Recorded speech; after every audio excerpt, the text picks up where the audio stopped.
Scour the battlefield.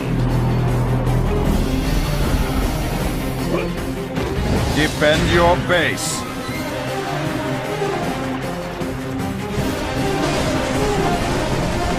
Annihilate your enemies.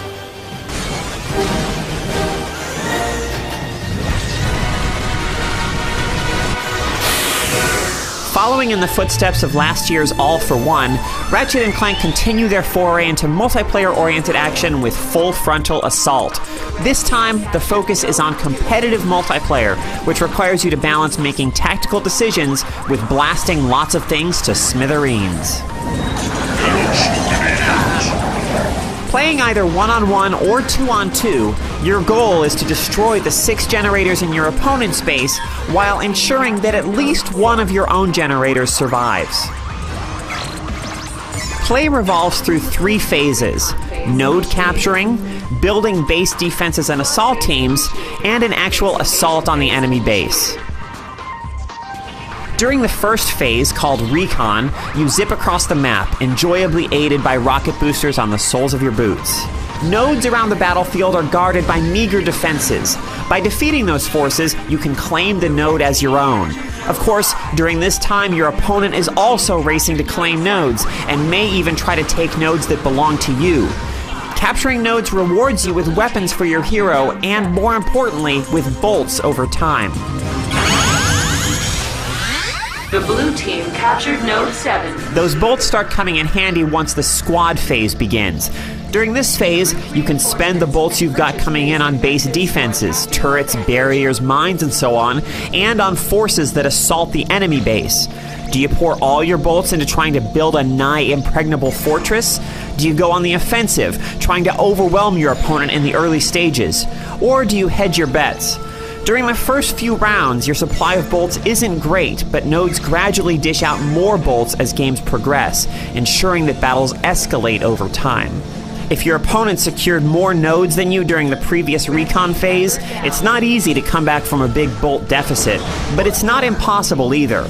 While some battles are one-sided affairs that end in a quick and decisive victory, others have an exciting ebb and flow as players vie for dominance.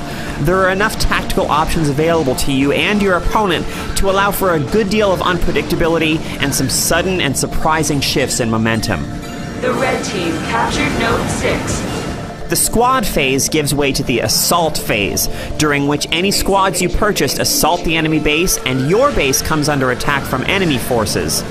As before, you have a choice to make, and it can make a huge difference. Do you stick around and protect your generators, or put your considerable muscle into the assault on the enemy base? If your opponent's base is poorly guarded, your presence there can be the deciding factor in the battle. But if your defenses are inadequate to meet the enemy onslaught, your absence at home may be the final nail in your own coffin. Solid shooting action supports the fast-paced tactical decision-making. You start out with a straightforward combustor, but as you take nodes, you can acquire an assortment of alternate weapons, as well as support items like the death-dealing robot sidekick Mr. Zircon and the deadly decoy known as Doppelbanger. Smart use of your arsenal can help you take nodes and fend off enemy attacks. And in true Ratchet and Clank tradition, weapons feel powerful and are fun to use. Mr. Zircon is here to kill you. Unfortunately, the AI of enemies you must sometimes train your weapons on isn't very sharp. You commonly find foes getting caught on the environment as they approach your base.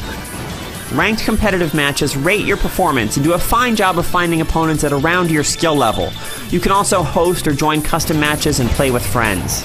There's also a brief, rudimentary campaign which can be played either solo or in split screen or online co-op. Missions have you balance defending a base with scrambling out onto the battlefield to take out enemy strongholds, and it all culminates in a decent boss battle. If you come to full frontal assault hoping for a substantial single-player experience, like those offered by so many Ratchet & Clank games, however, you'll be disappointed. This $20 game does one thing well. It has a competitive multiplayer mode that blends tactics and action in a way that allows for some exciting and unpredictable battles. It's unfortunate that there aren't more multiplayer modes. Good as the one here is, you eventually wish for a change of pace. But having your forces lay waste to your opponent's base as you keep his forces at bay with the dance-inducing power of a Groovatron is still a satisfying way to win a fight. Thank you for calling the Polaris Defense Force. If this is an emergency, or you've been invaded, please press the pound key.